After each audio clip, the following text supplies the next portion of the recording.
So today is the first day of a new self-care journey that I'm on, that I'm going to be documenting, and I wanted to share with you.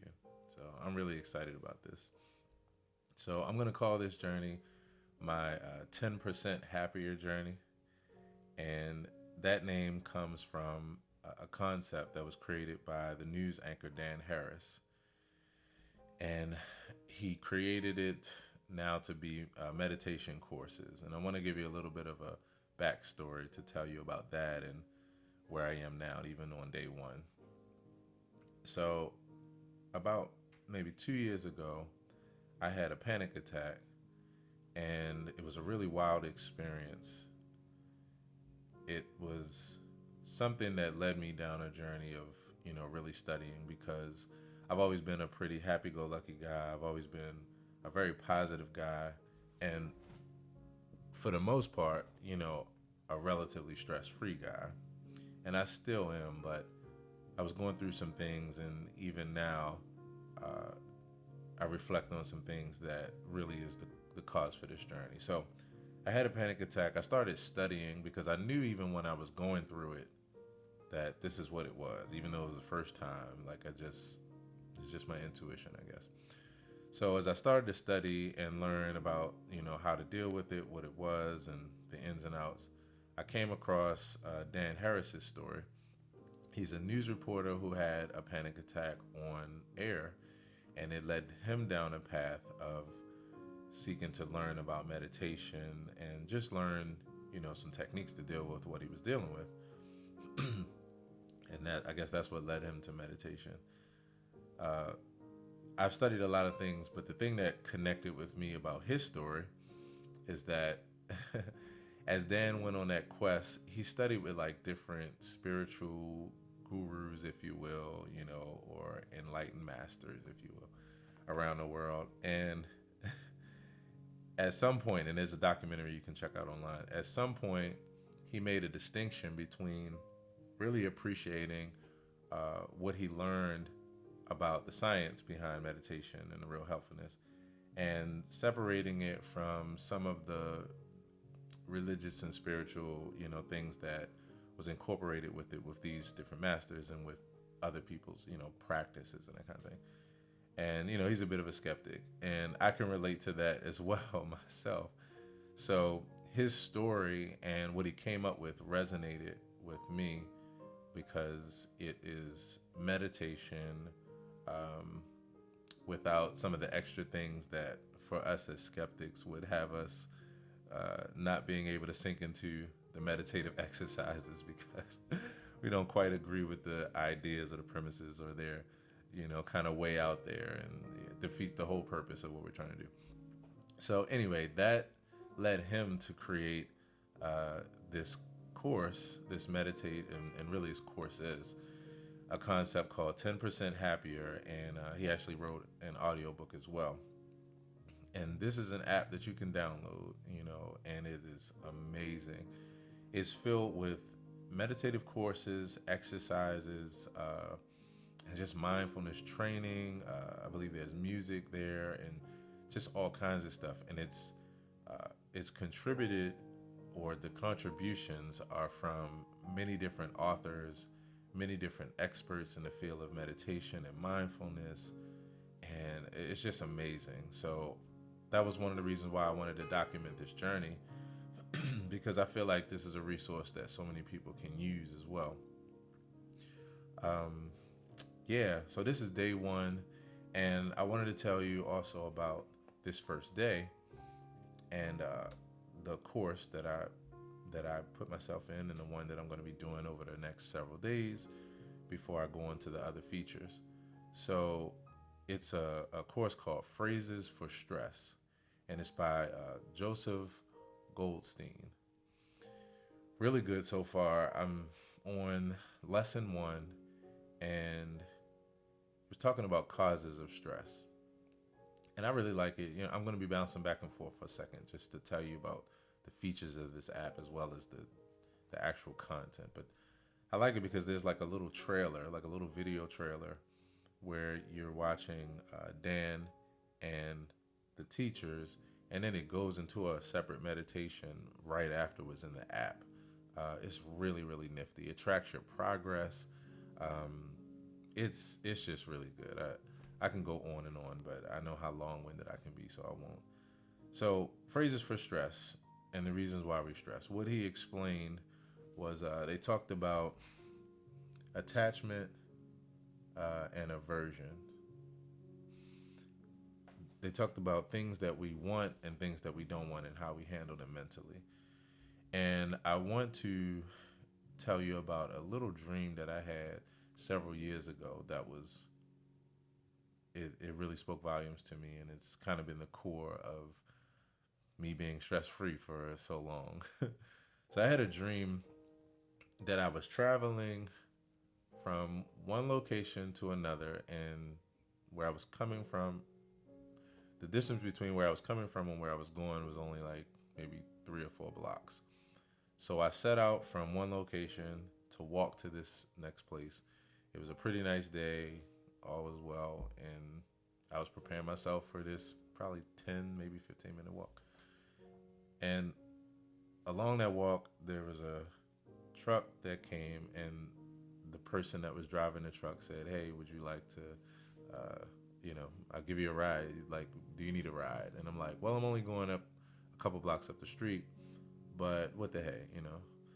So I jumped in the truck, and then before we got to that destination, the truck broke down. And it was really interesting because I realized at that moment I could have one of two experiences.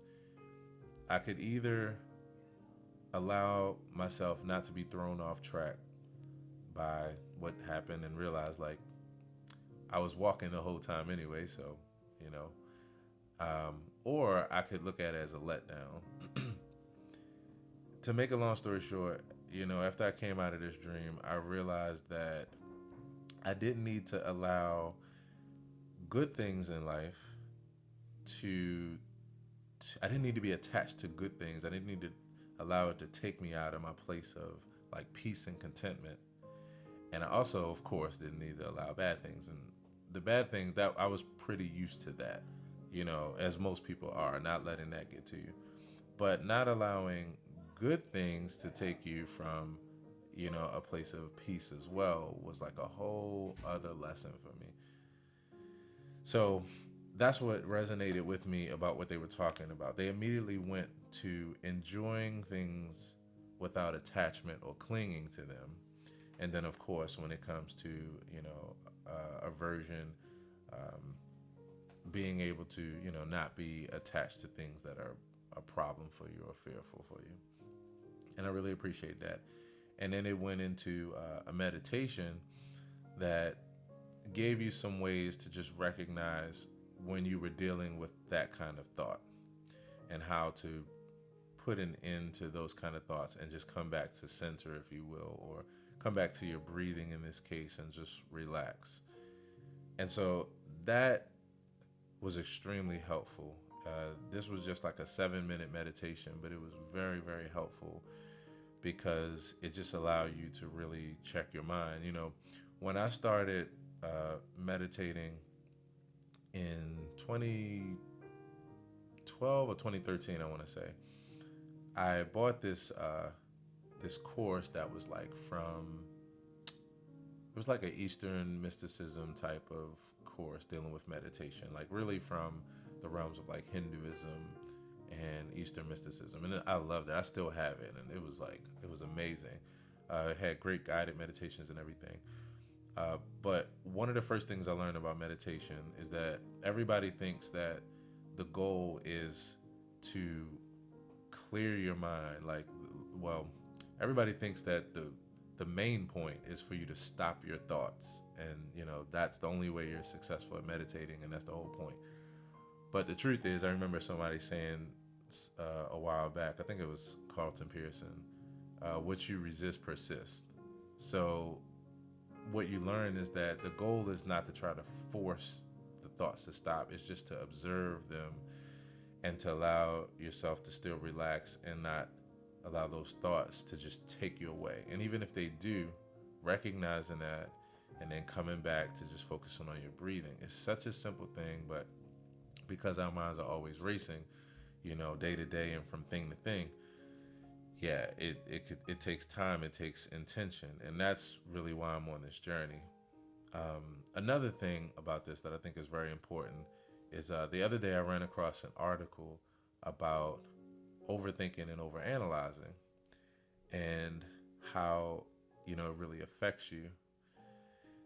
And I'm definitely a person who overthinks, always been an overanalyzer, but it has worked to my advantage to date to allow me to get through complex problems in life, really to allow me all the success that I've had so far, because like I literally plan in my sleep. Like I'm so used to thinking things all the way through, thinking of every scenario, problem solving, even hypotheticals, and it has really helped me in life.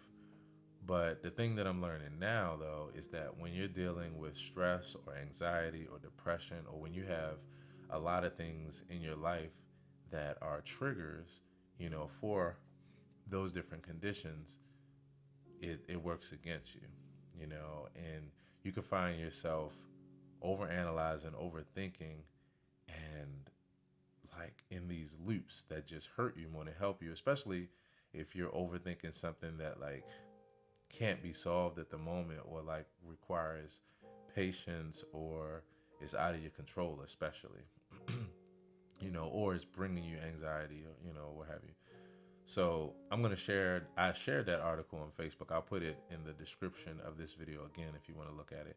I also put in the description of this video the 10% happier link so you can find out more info on that. And yeah, I'm just excited to bring you with me on this journey. So yeah, I learned a few things, about not overthinking, and about the causes of stress and some of the things that you can do to be able to recenter yourself. So I'm really excited about this journey. I'm going to be doing it every day. I'm going to be starting my day with these meditations, and I'm going to be documenting my journey in this form of video, as well as right now. And if you're listening to it afterwards on the podcast, then it'll be audio as well. And yeah, I'm just excited. So that's about it. I'm really interested in you dropping a line and let me know what you think. And I'm interested in you staying with me on this journey, for support, as well as just I'm going to be teaching all the things that I learned and just sharing them for what they're worth. So, of course, those of you all that stay with me regularly know that the greatest gift to me is giving a gift to another. So, one final thing, and then I'll be out of here. So what you hear playing in the background is my song from my newest project, Key Reflections, called Yellows of Spring. And the reason why I decided to play this song is that when I was listening to the meditation, these were meditations that were just a voice, and I wanted to play my song in the background because I love using music as a part of the meditation. Those of you all that listen to those kind of meditations know that it's very helpful for relaxing you. And I'm super excited because as I'm on this self-care journey, I've entered the field as a contributor as well, because my newest project is like the first line of my brand of meditative music. And I'm really excited about it. In fact, I'm going to be contacting the creators of this app and seeing if I can be a contributor as far as music, and as far as what I'll eventually be doing, which are like guided meditations, and a concept that I have called Deep Grooves, which are songs or tracks with vocals, as well as like verbal pieces, my quotes, motivational ideas, and guided meditations that's geared towards neurological reprogramming. So yeah, I'm just really excited. I'm on this journey for myself and for my own self-care and my own healing, and at the same time I see my place in it as a contributor. So this first